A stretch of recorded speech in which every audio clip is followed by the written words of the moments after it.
Praise the Lord. Good morning. It's about 5 minutes to 6 a.m. Just sitting here in the conference room, collecting my thoughts and got my spiritual antennas up, trying to catch this broadcast from heaven. Past. We have to powerfully, purposely, and positively always sever ties with our past.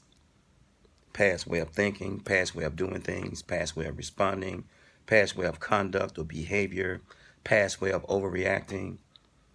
And it's only fair that we seek and assume that we're going to get fair and equal treatment from those we love and deal with or married to and relationships with, but oftentimes this is not the case.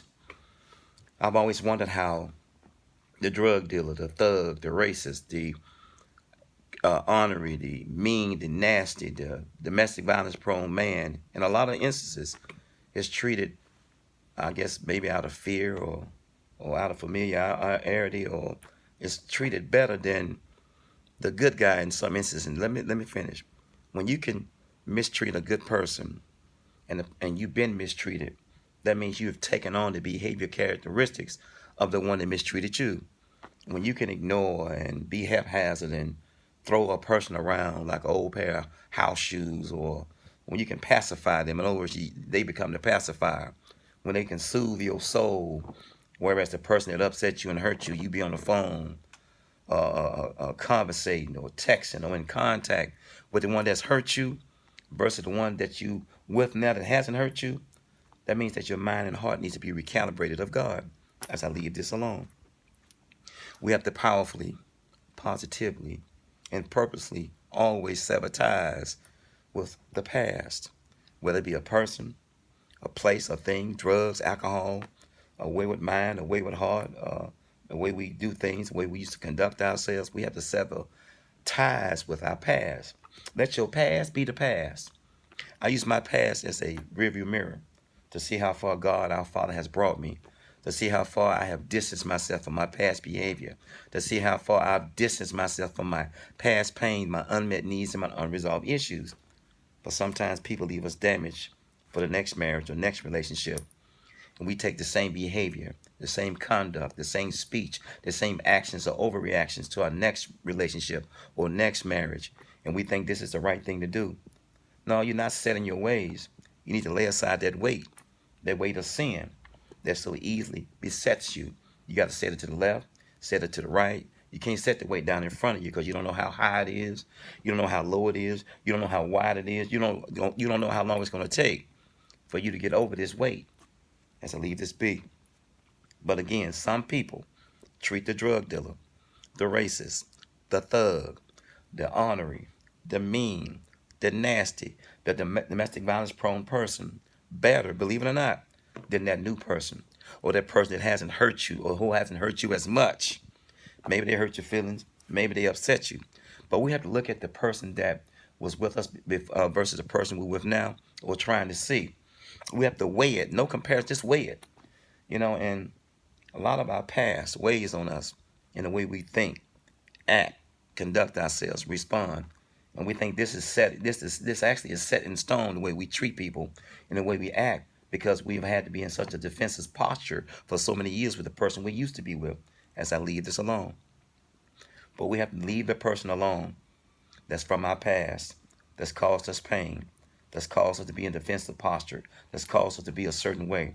We have to leave that person alone. Get them out your life, out of your mind, out of your heart, out of your psyche, out of your psychological, out of your mental, out of your emotional.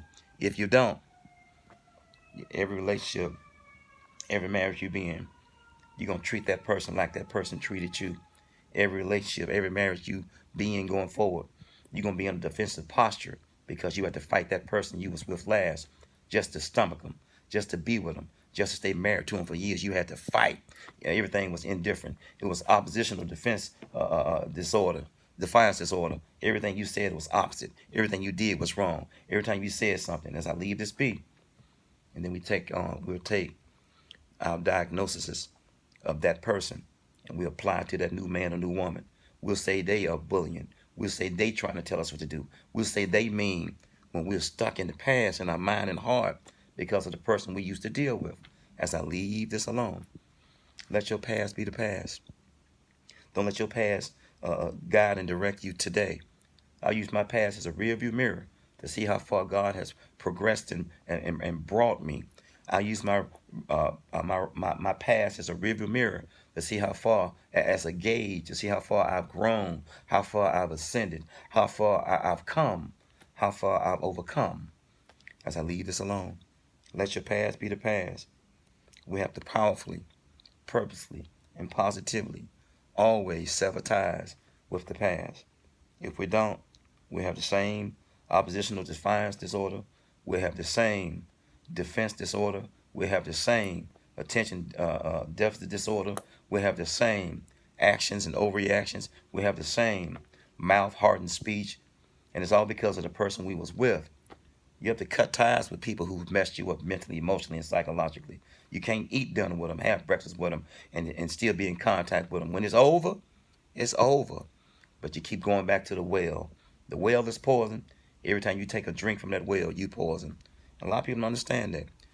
Some treat the drug dealer, the streetwalker, the prostitute, the stripper, the domestic violence prone episode man or woman better than their new man, better than their new woman, better than themselves, because you've been conditioned.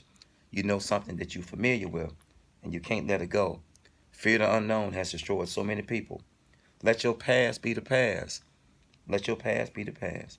It's not your past if you're still in contact with it. It's not your past if you're still doing it.